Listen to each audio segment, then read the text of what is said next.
voice of Arkansas Minority Advocacy Council. Jonesboro's community radio station. Your life, your music. KLEK 102.5 FM. Good Wednesday morning, Jonesboro. This is meteorologist Tim Root with your KLEK 102.5 forecast. Showers and thunderstorms today and tonight. About a 40-50% coverage, and the temperatures during the day in the low 90s and the mid-70s at night. The feel-like temperature this afternoon, 104. A chance of more showers and thunderstorms Thursday and Friday. Partly to mostly sunny most of the time. The high temperature Thursday and Friday in the upper 80s and low 90s. Jonesboro, that's your KLEK 102.5 FM weather. From Feature Story News in London, I'm Ollie Barrett. The first arrests have been made in Hong Kong after a new national security law for the territory came into effect. It's the last day of voting in Russia on constitutional amendments that could allow President Vladimir Putin to keep power into his 80s. An Indian soldier and a civilian have died in a militant attack in Kashmir. And the US has bought up almost the world's entire future supply of remdesivir, which can treat COVID-19. It's 9:01. KLEK LP Jonesboro, the voice of Arkansas Minority Advocacy Council. It's now time for Community Conversations, a program focusing on the people working to make the Jonesboro community a better place, while offering viewpoints from all sides of the issues.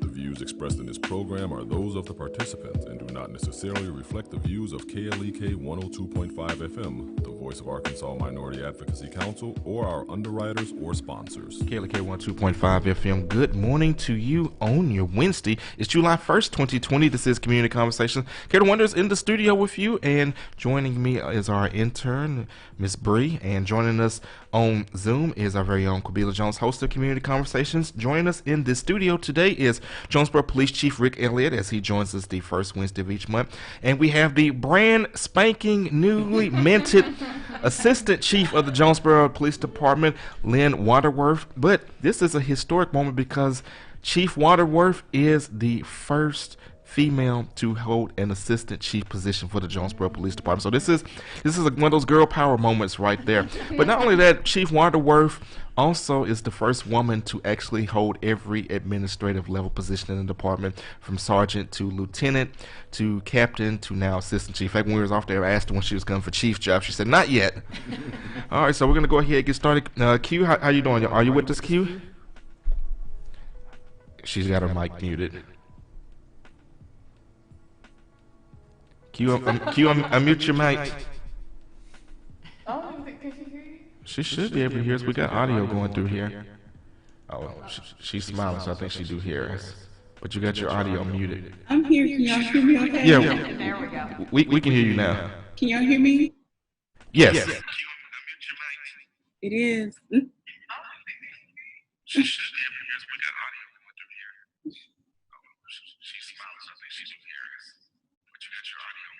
It's not muted. Real big All right. Okay. Good morning to everyone. Q, leave your video up and call the telephone. Hey, I'm gonna have to just call in. yeah, call the phone, and that'll actually make it easy for me. So I'm gonna turn the Zoom audio off.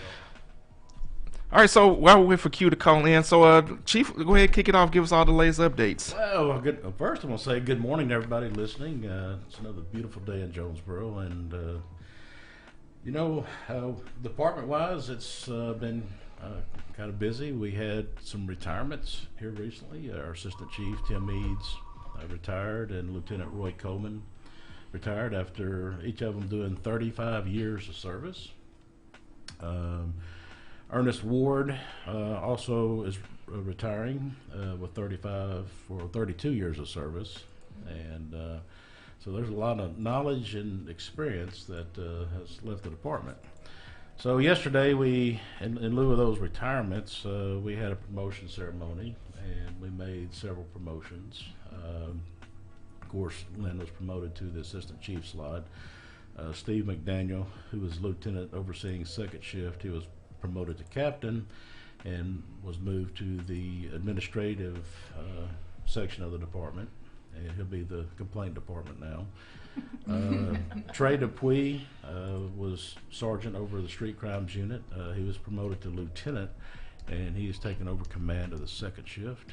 And Patrolman Josh Beasley was promoted to sergeant, and he will go to second shift. And Detective Brian Davis was promoted to sergeant, and he'll be leaving CID and returning to patrol second shift also.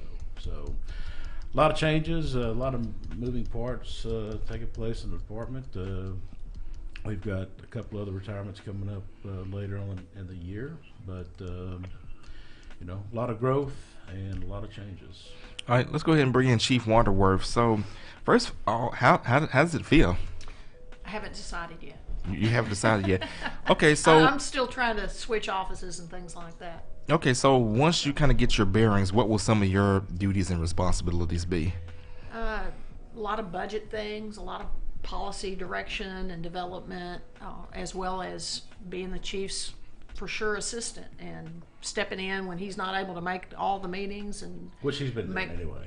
I've done some. So you've had some on the job training before a bit anyway. I have latched onto her in the past couple of years and have drug her along with me and just kind of getting her in preparation for this moment.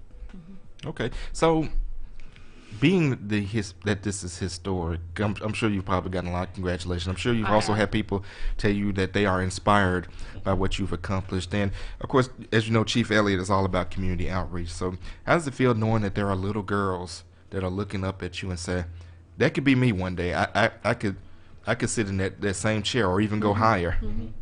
I've always been excited if there's a young lady that's interested in this job, and I'll tell you right now that there are people that work at the police department who've told me that. As a matter of fact, one of our newer officers told me that when she was really, really young, she, met me and got a chance to hang out with me a little bit and decided that's what she wanted to do. And I've worked with young ladies through church mostly, and just tried to be that encouraging person that says, you decide. You get to decide what you want to be. And so just go for it, whatever it is. This is a role that was traditionally a male role. Well, it doesn't have to stay that way. And for us to have the best and strongest team, we need different viewpoints and different voices. And it's really important that women become involved in law enforcement. I'm going to go ahead and bring in Quabila. Okay, can you all hear me okay? Yes, we're good here. Good. The old school technology still works. Still works. I just want to say congratulations to, Assistant Chief Lynn Waterworth. And so, as you move into this role, even though Chief has already been prepping you, what are some of the first things you would like to do in terms of community engagement in light of, where we are as a country and how there's this need for diversity, not just among the races, but among the genders as well? Mm-hmm. Well, I actually have already tried to start doing some of that. When the first protest was held here in Jonesboro, I was there. I was not inside the building. I was outside with the crowd, talking to people, visiting with some of the younger people in the crowd especially, and saying, I am so thrilled to see you here.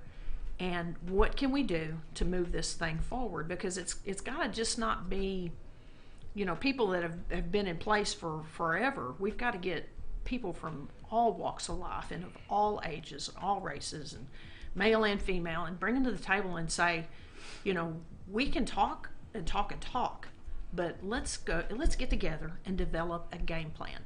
And I've continued to have those meetings since then. Mm-hmm. Met with a young man for like the third time since I met him when all this started yesterday, and had a really good conversation with him. We've got to keep focusing on that kind of thing in order to keep moving forward. Okay, awesome. And I want to ask Chief, how have conversations been going since the time of the protest? I know that we have had people pop up in the message feed on different shows and make comments, and I just wonder, have people either reached out to you concerning their grievances? Sure. Yes, and that's what she was saying, that on the day of the protest, we did engage several people and asked them to come to the table for meetings, and those meetings have taken place, and we have created an ongoing dialogue, I guess you would say, and so we hope to continue to foster that relationship and keep things moving forward. So right now, we're kind of taking the city and mapping it out and making sure we're reaching different areas, because as we've had these meetings, we realize that there's some areas of the city that you may not be hearing the message. So, we want to make sure that whatever message we're spreading, and we want to touch everybody. And another thing, we found out during this that we found that there were several people who didn't know anything about KLEK radio. I said, well, this is a marketing thing for us that we need to reach out better.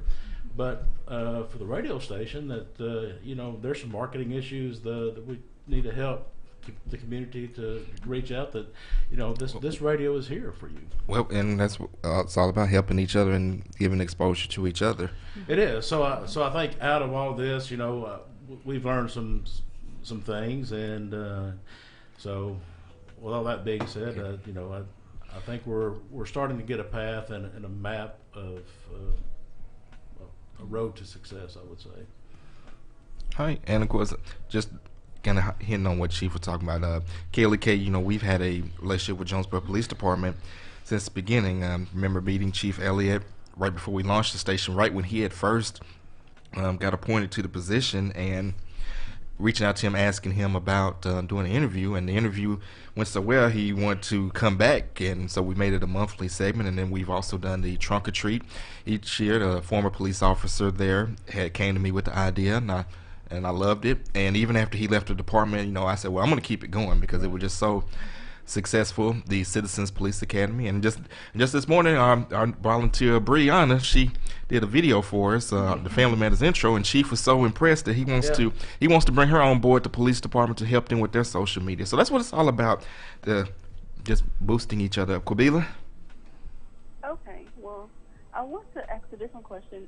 Chief and I talked about this at the Juneteenth event, and first I want to say thank you.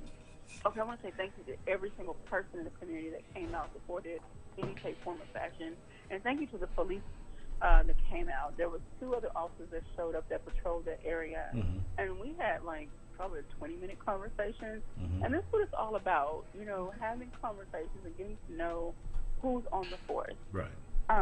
However, we have seen across the nation there are some officers that are either walking off their jobs, just choosing not to fulfill their duties. And even though Jonesboro is in a different position, or maybe I live in a Fishbowl, whatever, what would that mean for Jonesboro if something of that nature happens? People decide they don't want to do their job because they want to stand with their fellow officer, and this is not about right or wrong. It's what would that mean for Jonesboro? Well, let me go ahead and give the background context. Of course, she's referring to the situation in Atlanta where the officers killed the man at the Wendy's, and when that officer was charged in that death, several of the officers staged a protest and refused to do their job. And I also want to tie this into something else. It also was tied into, there have been calls in the wake of recent incidents with police to defund the police. And before we get into that,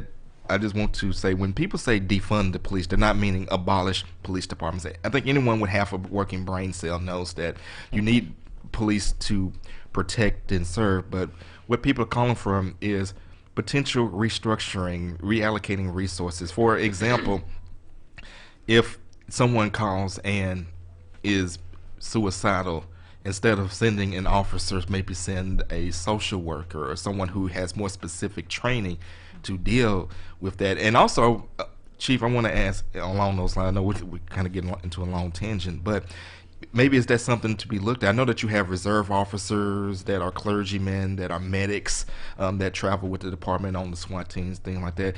Is it time to maybe recruit social workers and things like that, train them to be reserve officers, so if a situation go bad, they can handle themselves, but they can use their more specific training to help in the situation? Right. Well, first, to answer the question is, yes, I mean, to be able to have a social worker at our disposal would be great. But on the other hand, we have had officers now undergo specialized training in dealing with people with mental issues. We have a mental health crisis center out here now by the county jail, and we have officers trained to go out and evaluate these individuals and can make a placement based on their recommendation because they have been trained. In fact, our in-house academy that we're doing right now, we've incorporated a 40-hour training block and certified all those officers in the academy as screeners for this facility. So mental health training across the board for us, it's kind of an ongoing deal because we deal with so much day in and day out, and a lot of it, it's not necessarily our expertise, but we're the only ones that get thrown into the situation and have to deal with it to the best that we can. And the unfortunate fact is, we get a lot of people that are suicidal. And, every week there's numerous calls of somebody threatening suicide. And most of them end in a good resolution, and the person gets the help that they needed. Usually in those situations we go and talk to them and get it diffused and get them taken in for screening and then turned over to mental health professionals. So that intervention moment is key, what the officer does when they first interact with that individual. But the key to that is just being sympathetic and caring and showing compassion to that individual because they have a crisis going on in their life. They're at the point of wanting to take their own life. So something bad emotionally has happened to them. And we deal with enough. We kind of see that, and most we deal with it pretty good. But we're constantly looking for more training in those areas. We talked about social workers. If we could get somebody on board, again, that's a funding aspect. When you start talking about cutting funding, then that would be one of those first things that wouldn't happen. So we do look at those other avenues. Due to the number of calls, we do have at our disposal mental health counselors and things like that we can contact. So it just depends on the situation. If a person is already seeking therapy, then when we go to that call, we get a hold of that therapist. So we look at all avenues. We do have chaplains on board, but certainly we can do better on anything. But it's a challenge. I started to say if I could add to that. Sure, I was going to actually go to you in just a second. Well, I actually recently met again. I had met Kimberly Boyette is the person who's in charge of that crisis stabilization unit, and I had met her in the past. But recently, she and I, and when I say recently, like week before last, she and I had a conversation about how we need to further develop that relationship so that they're familiar with our officers and they can come on board more quickly to help us in those interventions. And she and I are already developing a plan to bring together not just some of our crisis intervention officers, trained crisis intervention officers, but also people from different mental health facilities here in Jonesboro so that they can work with us and help us further our education and so that we can develop a more rapidly deployed crisis response team. Absolutely. And I'm going to go ahead and go to the Facebook comments. Shout out to Shanquetta Cunningham, who is a reserve officer with the Jonesboro Police Department. Mark Smith from our friends at KASU. Appreciate you for checking in. Shanquetta says, yay, yes, she rocks. Talking about you, Chief Wanderworth. Donna Matt Purier says, good morning. Lisa Perry says, congratulations, Assistant Chief. This is a well-deserved promotion. Donna comes back, says, Officer Hagens is amazing on the north side. Absolutely. Your daughter, Cameron Elliott Dacus, says, ho happy for you, Lynn. Well-deserved. Shout out to Derek Coleman, who says, good morning, everybody. Quabila, we got about 3.5 minutes. Well, I wanted to go into, we didn't really get into the whole defunding aspect, like what would that mean for Jonesboro if some officers decided they didn't want to fulfill their duties, and then what are some policies that we put in place? We can talk about more of that on the other side, but what would that mean for Jonesboro? Well, you start cutting down manpower on the streets, then calls for service get put on hold, or it creates an issue. I don't think anything like that would happen here, but if it did, then we just have to bring in outside sources for the county or the state. But our department we're blessed. Look at departments across the country and look at our department here in the city, and the support that we have from the residents of Jonesboro is really tremendous. Anytime something goes on in the country or the city, whatever, the cards and the letters of support just pour in. and as they have during this time, and especially back during the tornado. So we have good support here, and that support keeps these officers motivated to come to work every day and continue to do their job in spite of what's going on anywhere else in the country. So, every now and then a pat on the back goes a long way, not only with officers but anybody in the world. Most people, they don't get a thank you for what they do. So, but Chief, I always say thank you for the work that you've done and for the relationship that you have with the station. Because things in Jonesboro could definitely be much worse. But it certainly could be better, but it could also be much worse. Donna Matt Purier says, "I'm proud of our community and how everyone seems to be uniting and trying to come up with solutions." So, absolutely Thank you, agree with Donna. that. All right, so, and our final man, let's hear from Assistant Chief Waterworth. Anything you want to add to that? No, I agree that our community is just spectacular in the way that we come together and help one another, and the community having that willingness to come to us and talk to us, it makes a difference in just not how we view our job, but how well we can do our job. Because if we're hearing from them and we're getting that feedback, that's the only way we can continue to make the changes that make things better and more positive for everybody. Derek Coleman says, "I'm planning on having a community cookout. Would love to have the city police to assist as well as candidates for the communities." Well, Derek, all you gotta do is call Chief Elliott at the police department, and he'll help in any way that he can. Absolutely. I like cookouts. Oh yeah, so you already got him right there. I'm gonna get ready to go into a break, but don't go anywhere. We are joined by Jonesboro Police Chief Rick Elliott and the brand new Assistant Police Chief Lynn Waterworth. So, maybe the last few seconds, how did your husband, Sergeant Waterworth, feel? And is that motivation for him to try to get his rank up? You kind of leaving him behind here. Well, I tell everybody, I just happened to get there first. Okay. So I happened to work there first, and this made a difference. Hey, you never know. 10 years down the line, you may be chief, he may be assistant chief. You ready to go into a break? Don't go anywhere. This is Community Conversations on KLEK 102.5 FM.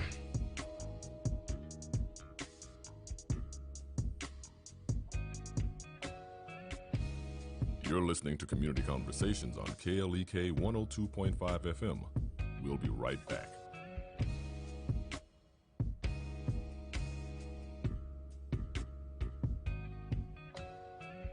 Have you ever considered adopting a child?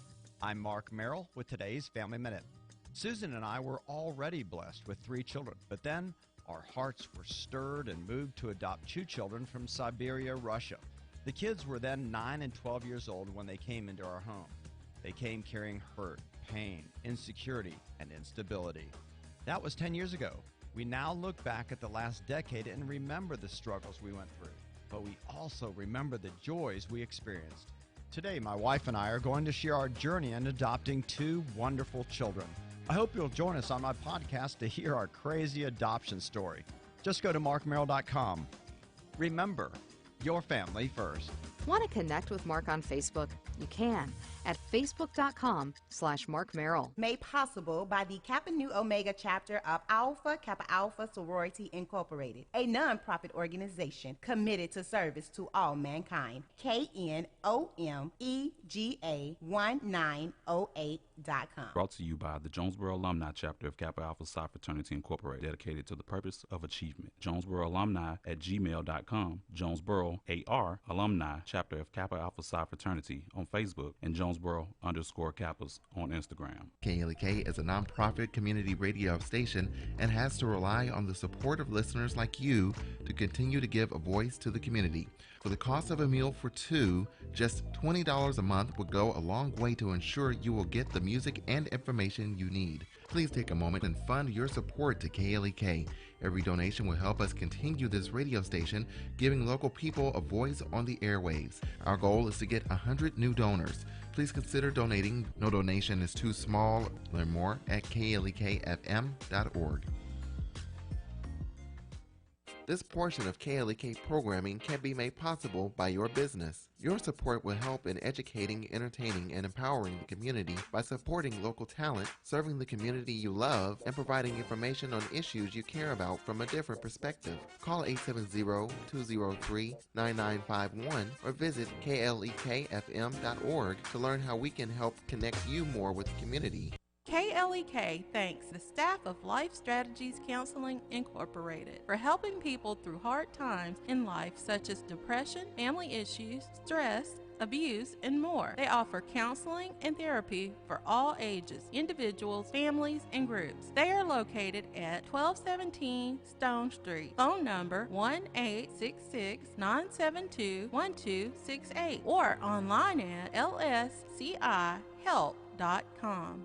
Arkansas Early Learning prepares children up to 5 years old for kindergarten by offering a secure learning environment, qualified teachers at several locations in Northeast Arkansas at no cost. Applications are available at arearlylearning.org. Arkansas Early Learning is a nonprofit organization. Coronavirus. Knowledge is power. Here are 4 key principles to keep in mind when talking to your kids about the coronavirus. Make yourself available to talk and to listen. Be sure to let your child know they can come to you if they have any questions.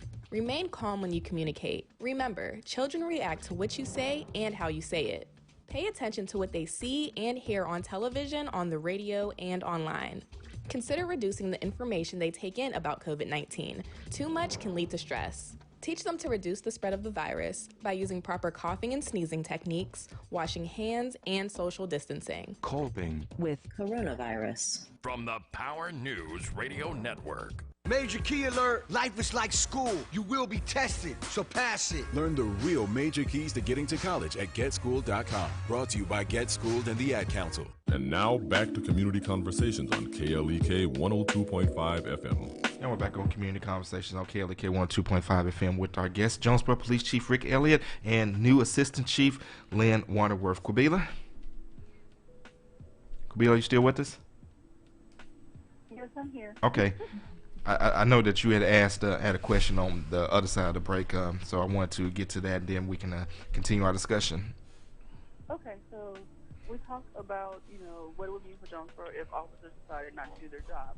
Is there something, and I know you can't give us all details of what you discussed with either police chiefs or unions across the nation, but is there policy possibly being discussed about if this happens, then this happens to the officers? I'm the kind of person, I may be, I don't know, my attitude is short. Well, anyway. I think the short answer to your question is, one, we're not union, so there's not that. So, and do we have something in place for failure to show up for work or some kind of strike? Yes, we do, actually. So that's written in policy a long time ago. So we do have a system of checks and balances in place, and again, if, like I said, you have people just not showing up, then there's, I think, enough people that we could call in to supplement, but it may affect how we answer calls and get to calls. But again, I don't think we're anywhere near that kind of incident here in Jonesboro. Your larger cities, your larger departments, if you look across the country, these were a lot of our big problems stem from, and a lot of it's a lack of training and some policy issues. And when you're talking about cutting funding, then that means their officers are even going to get less training, and that's going to turn into even more critical and unfortunate situations. So don't cut your nose off to spite your face. Okay. All right. Go ahead. Then I'm going to go to the comments. I've seen some criticism saying that police training is shorter than people who have to go to cosmetology school for other trades. So right. Could training possibly be longer or just more intensified? Well, it could definitely be longer, and just like our in-house academy, the state requires a 13-week academy class, and we bumped ours up to 16 weeks just because there's other levels of training we want to take our officers to. So we're going above and beyond the state requirements, but our key thing is we're constantly training. Every month we're pushing out policy, refreshing on certain policies and training notices. So that's a crucial thing for any department. You have to constantly be in some mode of training and you have to constantly be monitoring your policies, because a policy is a living document, and you have to keep up with that document and make changes accordingly. So as we look at events across the country that unfold before us, we sit down as staff and go back and look at our policies, and if there's any shortfalls or shortcomings in that policy that needs to be addressed, then we'll tweak it and make those corrections. So out of any tragedy, you know, we're going to look for positives to come out of that, you know, and to change what we're doing. And I think globally, if law enforcement across the country would stay with what we call model policies and consistent policies across the board, we'd be better off. And I think that's where the president's trying to take things to, is a standardization on a level of training and what's being taught, because it's not the same in every state and every city. And some of your smaller agencies, they get the academy and they don't get any other training after that, and which is unfortunate. But again, it's due to budget constraints. So we're fortunate here in Jonesboro that, due to the size of our department, and we do have a training division, that we can do this ongoing training process. So, you know, I think we're better equipped and better trained than, you know, a lot of agencies around us. All right, we're going to go ahead and go to the Facebook comments. Shout out to Yesenia Noemi Hernandez Lovo. Appreciate you for checking in on our Facebook Live feed. Elder Milton Culver says, congratulations, Lynn. And he asks, how many crisis intervention officers do you have? 12, 15. I was thinking 14. 14. But then we just trained all of the new officers that are coming in. That's going to be some of our initial training, is to train all the new ones as they come in to be crisis intervention officers as well. So we will be adding more to that as we can. Will there eventually come a point to where everyone will get that training? That's the goal. That's our goal. It's a long class, so you with instructors that you have to bring people in. Of course, the COVID stuff hit, so that cut out a lot of training. Well, it did cut out one of the classes that we had people scheduled to go to. So once we can get past some of the COVID issues, we can get the outside instructors come back in. But the goal is to try to get as much of the department through this as we can. Donna Purrier says, I'm going to keep the faith that our community is going to continue to unite and our officers will protect and serve. I think our department is one of the best compared to others, very proactive in our department. Now, I want to bring in Assistant Chief Wanda Worth. As we were talking off the air, we were talking about the diversity in the department, and you mentioned that there are more women and more minorities on the force than ever, but we still want to build upon that, and we were just kind of having an off-air discussion of more ways in which we can do it. Of course, KLEK, we run the daily PSAs, encouraging people to join and doing this show and the community events, but had some other discussions as well. But let's just, from your perspective, talk about the importance of diversity as far as you being able to do your job. Well, for me personally, like when I went to work, came to Jonesboro to go to school at ASU as a health services administration major. Mm-hmm. And my part-time job was at a pharmacy here in town, and one of my customers was then the assistant chief of police. And he came in one day and he said, I got a job I want you to come apply for. And I'm like, doing what? All these years later, I'm still here. But it took somebody like that reaching out, because I never would have thought of that. That wasn't in my plan. There wasn't anything I thought about. So it takes somebody reaching out to someone else and saying, hey, have you ever thought about this? And so we try to do that. We're trying to do that constantly now. When I came on board, there had been a couple of women on the department back earlier in the 70s, very briefly. But as far as a full-time officer that stayed for an extended period of time, I was the second female officer that was hired in. And at that time, we had one African-American officer who was a lieutenant. And moving forward now, we have many, many more female officers. We have many, many more minority officers, African Americans, as well as some other minorities. We've got to continue that pattern. The only way we're going to do that is through sort of that personal contact, reaching out and encouraging people, because we can sit here and talk and talk and talk, but the best way to really change the things and to really make a difference is from within. I want to hear from our intern, Bree, because I know we talked about this off air, but especially from the youth perspective. I really do feel like diversity is important to any establishment, any type of company, but especially now. I feel like what we can do as a community is target the younger crowd, because I feel like the younger, the more impressionable. So I feel like building that relationship between both the police and the younger minority group, that type of crowd. If we build that connection, I feel like more people be inclined to actually join in the force and actually seeing what you guys are doing for the community. So yeah, I totally agree. Yeah, it's about reaching your target market, I think our school resource officers are a big opportunity for us to do that.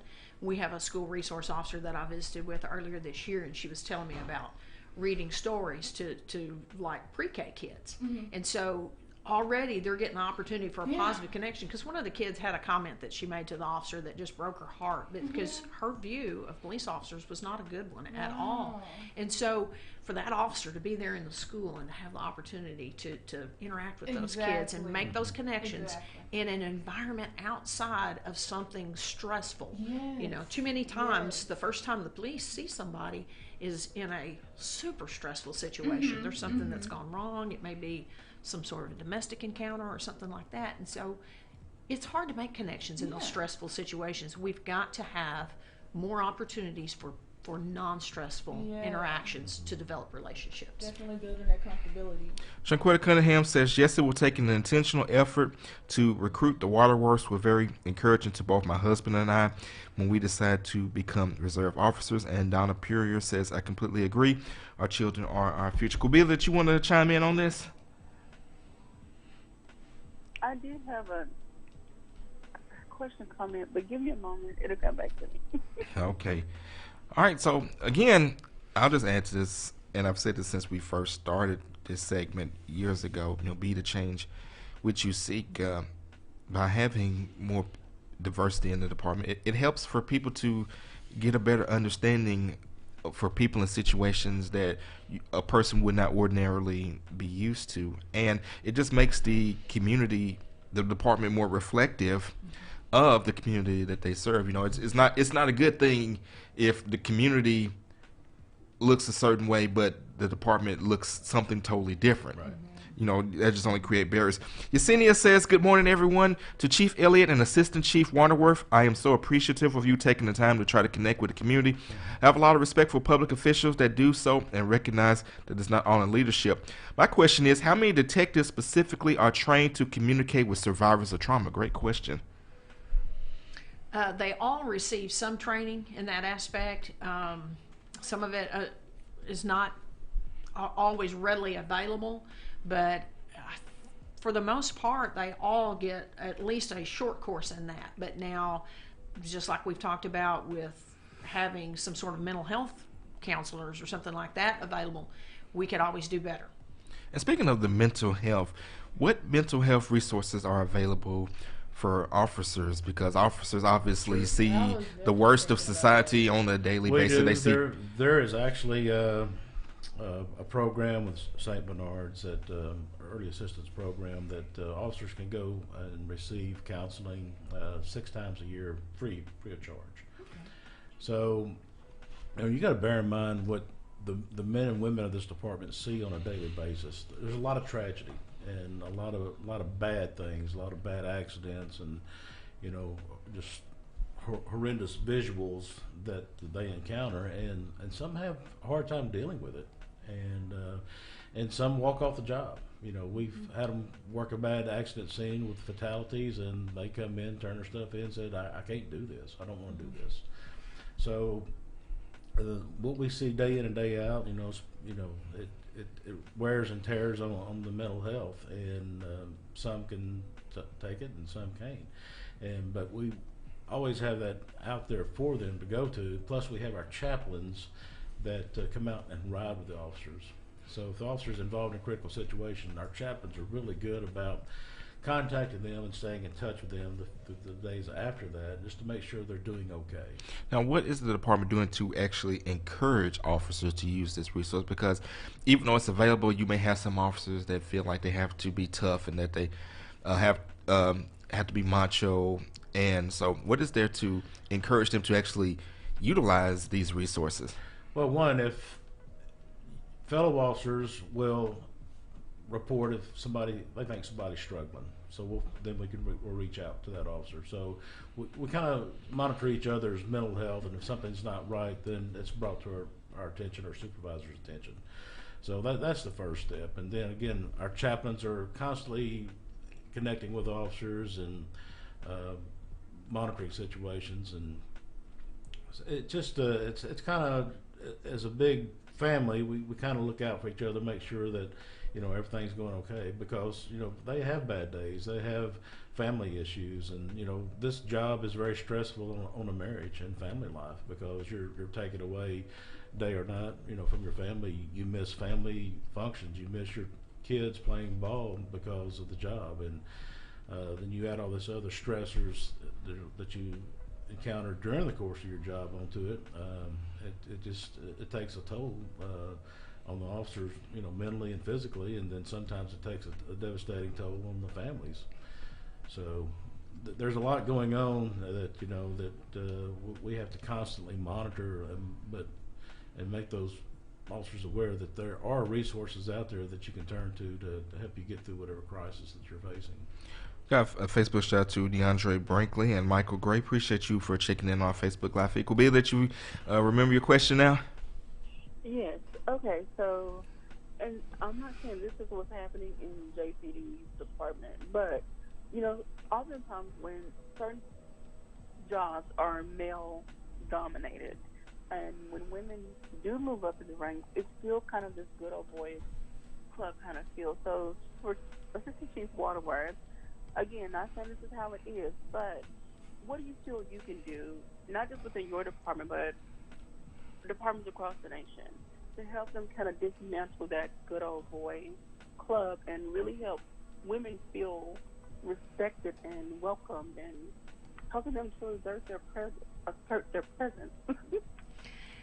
I think as I look at like our younger officers especially, I don't see the same sort of bias as far as females are concerned with the younger officers as you might with older officers. And so what you have to do is just kind of constantly reach out to folks and say, you realize when you say this or when you do this that you're being kind of disrespectful to this person, and it's just a constant learning process.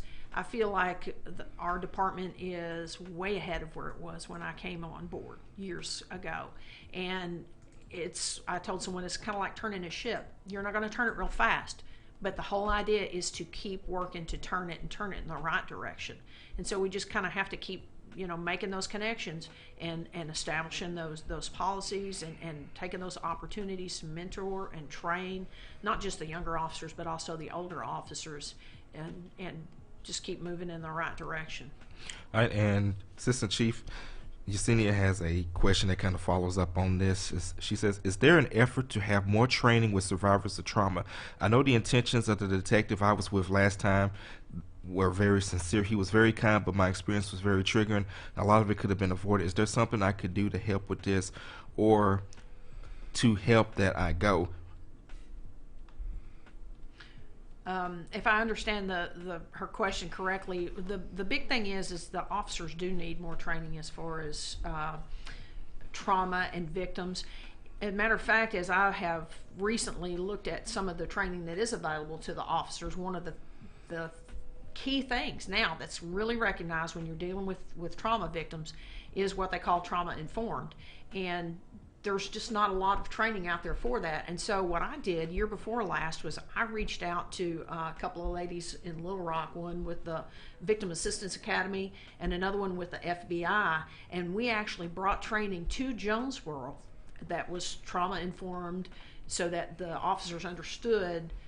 It's kind of a hard process. If you haven't been in the position of being a victim of trauma yourself, sometimes you won't recognize those things like maybe memories are disjunct, or just different things stand out to a trauma victim that the officer might not recognize if they don't have that training. So it's a process, and like I said, we did have that training class. We intend to have more training classes and just kind of keep pushing toward that betterment. Just betterment. And I appreciate the feedback, because as I've said before, if we don't know about something, we can't fix something. So feedback on an interaction with officers, if it's a negative one, or if you let us know about it, then that way we can certainly address it. So we always welcome feedback in positive and negative forms. Michael Gray says maybe the job is stressful because police officers are being asked to do things that are not their job, like wrestle mentally ill people to the ground and have paramedics inject them with drugs. Where are the social workers and mental health crisis workers in those situations? Why are they not involved on the front end? Then he says maybe that would reduce a lot of the stress that the police officers are under. Yesenia says such a great question, and I don't know what I meant to say with that last part. I am so sorry. So would y'all like to respond to Michael? Mental health professionals, they're far and few between. Just like, we need to recruit more. You need more, and then getting them from a facility to come out. Just like social workers, we depend on social workers in the middle of the night. Well, they're far and few between. Sometimes it takes hours to get somebody on scene. If we need to, dealing with DHS sometimes. So, when you're in a crisis, when you need somebody immediately and within like 5 minutes, the police are the first ones that have to show up and start dealing We're the with ones that are up all night. All right. There are a lot of tasks that the police are expected to do. So, besides know the law, you have to be a counselor. Now you have to be an EMT. Then a little bit of therapy work, and so there's a lot of tasks that are expected of us, and when you get a little training here and a little training there on each of those topics, you're not a master of anything in it. You just have a little bit of working knowledge in it, and again, that's why their training is always got to be ongoing, because you've got to improve on those skills. All right, we're gonna have to leave it there, getting ready to go into a break, but appreciate the discussion. Very good discussion. We're joined by Jonesboro Police Chief Rick Elliott and Jonesboro Assistant Police Chief Lynn Waterworth. Waterworth, excuse me. I don't know why I say Waterworth. I guess I'm thinking about Monopoly or something. We'll be back. This is Community Conversations on KLEK 102.5 FM.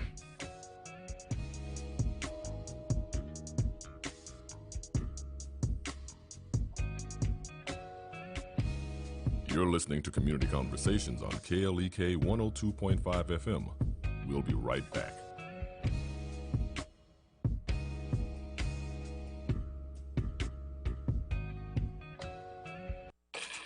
We're back with Money Matters. I'm Alfred Edmond Jr. One of the most efficient ways to handle your money matters is automatic bill payments. But here's the deal. To benefit from automatic bill payments, you must always bring your A game to managing your household budget and bank accounts. That means always checking your account balances to make sure that when the automatic payments hit, the money is there to cover them.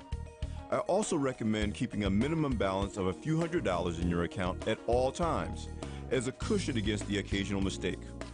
Otherwise, you'll be hit with both the late payment and overdraft fees, wiping out the chief benefit of automated payments. Ease into automatic bill payments with just a couple of your monthly bills. As you get comfortable, you can auto-pay additional bills over time. For more information or for past shows, go to AURN.com. I'm Alfred Edmond Jr. for Money Matters, a product of American Urban Radio Networks. Made possible by the Jonesboro Alumni Chapter of Delta Sigma Theta Sorority Incorporated, focused on joy in our sisterhood, power in our voice, and service in our hearts. www.jonesboroalumnidst.org. Money Matters is brought to you by the Guide Right Jonesboro Kappa League, a nonprofit organization that guides young men to a life of achievement. Kappa League Jonesboro on Facebook, Jonesboro_Kappa League on Instagram, and Jonesboro Kappa League @gmail.com. Money Matters is brought to you by Bancorp South, offering checking, savings, loans, credit cards, and wealth management. www.bancorpsouth.com or 870-972-9800. Starks Auto Plaza and Auto Service now under one roof. 2829 Red Wolf Boulevard, serving the Jonesboro community for over 5 years. They offer wholesale pricing to the public on vehicles, financing for everyone, and synthetic blend and full synthetic oil changes with spin-on filter with vehicle vehicle inspection included. Starks Auto Plaza. We never say no. 870-203-9980. Details at starksautoplaza.com. Hey guys, it's Kaz, the host of New Jack Radio Weekly, and if you love the classic New Jack swing hits of the 80s and 90s, then you're going to want to check this out.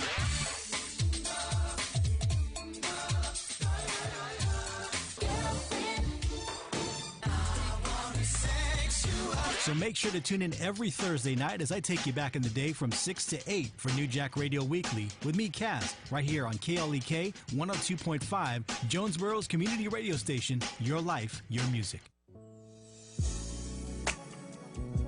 Experience the joy of Bishop Adrian R. Rogers, pastor of Fullness of Joy Church, 2120 Thorn Street, Jonesboro, Arkansas, 72401. Wednesday night, Word and Worship, 7 p.m. Prayer Thursday night at 7 p.m. Sunday School, 9:30 a.m. Sunday morning worship, 11 o'clock a.m. And our Sunday night live service at 7 p.m. KLEK 102.5 FM salutes small businesses. Small businesses promote local character and success, keeping money in the local economy, local jobs, entrepreneurship, community well-being, and so much more. Contact us today to learn more on how your small business could be featured on KLEK for as little as $25 per month. Shout out to Royal Priesthood International Ministries, 5193 Highway 1 South, Jonesboro, under the leadership of Bishop Raymond Williams, Prophetess Teresa Lee Williams, and Pastor Joel Thompson. Bible study Sundays, 9:30 a.m., worship 11 o'clock a.m. They also offer a prison ministry. Shout out to Letitia Fox Rochelle and Foxy's Fabulous Accessories, an independent paparazzi jewelry consultant. FoxySCanBe.com, Foxy's Fabulous Accessories on Facebook, or 870-761-4323. And now back to Community Conversations on KLEK 102.5 FM. And we're back on Community Conversations on KLEK 102.5 FM with our guest, Jonesboro Police Chief Rick Elliott and Assistant Chief Lynn Waterworth. Intern Bree had a question, so we're going to go ahead and go with her. So on social media, I've seen there's been an actual trend of people calling the police without actually being attacked or actually committing a crime. Do you guys have a lot of calls like that, and how do you handle those? We do get some calls like that, and we're going to respond every time. We can't try and second guess whether or not something actually happened or not, but officers are trained to be cautious when they go to these kinds of calls, and as long as you're doing the right thing, then things will come out okay. But we do get those calls, but we go every time anyway, because we never know. Absolutely. Well, and I think the key is discouraging people from making frivolous calls. Call when it's really a serious situation, not just because you see somebody on the street that you don't like or looks funny to you, but they're not actually doing anything. Right. Kabila, did you have anything? Kabila, you still with us? No, I'm here. If not, we can go to the comments. No, I'm fine. Okay. All right, so let's go to the comments. So Michael Gray says, so we need to adjust the way our tax dollars are allocated, okay? And he said, and that's my point. I feel like that's asking way too much of a person, and most of these officers are probably suffering from undiagnosed PTSD, just a thought. And Brittany Lewis says, are there any police departments that you know of that do have social workers on staff? Would this be something you would feel that would be helpful to the department? I think it'd be helpful, but I don't know of anybody that's got them on staff. Most agencies are doing good just to meet minimum staffing requirements anyway. You have to think of that perception. We were talking about what's the perception of the police by people who are coming up. Most of the people who are social workers don't want to be cops, and most of the people who are cops don't want to be social workers. And so we're going to have to work on a way to meld those two together. All right, Bree, you had a couple more questions on your phone since we don't have anything from the live feed. We do have some officers that did have educational training in social work, so Okay. those skills have carried over. All right, Bree. Okay, you said that the officers are trained to handle some of the mental health patients that you guys encounter. What is the time frame for this training, and is it an annual thing? Do they get trained once a year? Is this once a month? How long is that process? Well, you get basic when you hire in the academy. There's a element of training in your basic training on dealing with people with mental problems, but when you talk about mental health issues, there's a broad spectrum of mental health, and with chemical balance or with it's induced by drugs, things like that. So trying to recognize and differentiate all the in-betweens is challenging.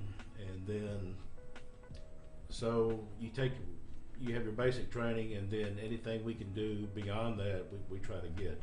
So this crisis intervention training that we speak of, that's another component to that. Mental health issues is obviously, we're seeing more and more of it every day, and dealing with mental patients more and more every day, because they don't have a place to go. They're not being, they're out on the streets, and I think they're not getting the services that they need from these other entities. And then it resorts back on us to deal with them. And again, we don't necessarily have all the skill set that we need to deal with these people, these issues. So I think as a community, we need to look at our whole mental health and what can we do and make it better, because again, there are people that have slipped through the cracks. Definitely so. And we got to do better as a community.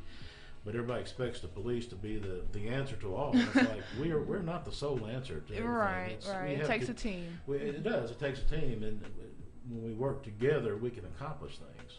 Definitely. I think we may have time for one more of your questions. Okay. Do you think it's important to master those skills, like the skills helping the mental health patients? And how long do you think it will take to master those skills? Also, has there been an increase since the COVID-19 lately? Have y'all gotten more calls like that? Yeah, again, I think our suicide call rates, we've seen an increase with those people, developing crises by being secluded. I think it's had a mental effect on a lot of people. And just the lack of availability of mental health services as well, because they're being affected, just like any medical service, they are affected because they're told they can't meet with their clients like they need to. Yeah. All right. Got a couple comments from Michael Gray. He says, it seems pretty clear that the solution to all these problems is an adjustment of what police officers are required to do, and that a reallocation of funding so that skilled crisis workers are able to respond with police, not after the fact. Police officers should not be treated as skeleton keys for every problem. No profession person should have that much stress on them, and you're not the only ones up all night. MHC crisis teams show up to handle things for you all the time, but they aren't called until after an arrest or detainment is made. The order of events to be adjusted, and most of these people don't have any money to cover their mental health services, and our government, federal and state, seems unable to realize that reallocation of funding is the solution. Instead, mentally ill people just get in jail because there aren't enough facilities with beds for them. Definitely a conversation that definitely needs to continue, and definitely appreciate your feedback. All right, Assistant Chief, any final comments? Again, congratulations. Anything that you just want to say to the community out there? No, other than we're there. Our doors are open. We appreciate feedback, and we would love to hear any ideas people have and bring them to the table. That's how we'll work it out. All right, Chief, and our final minute. Well, again, just thank everybody for working with us over the past month or so. Like I said, time's been a little different across the country, but we've handled things a little bit different here in Jonesboro, and I attribute that to community working with us. And as I've always said, we're better off when we talk to each other instead of at each other, and we can accomplish great things. So thank you all. All right, Kubila, any final thoughts? I just want to say thank you to Chief and JPD for making efforts to work with the community, and I want to say again congratulations to Assistant Chief Waterworth. Now you get to be the boss at work and at home.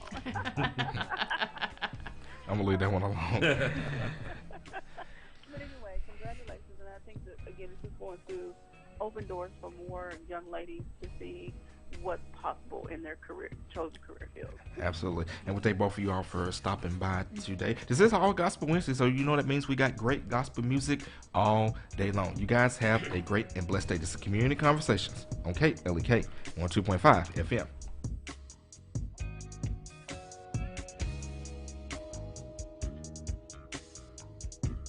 Thank you for listening to Community Conversations on KLEK 102.5 FM, a program focusing on the people working to make the Jonesboro community a better place while offering viewpoints from all sides of the issues.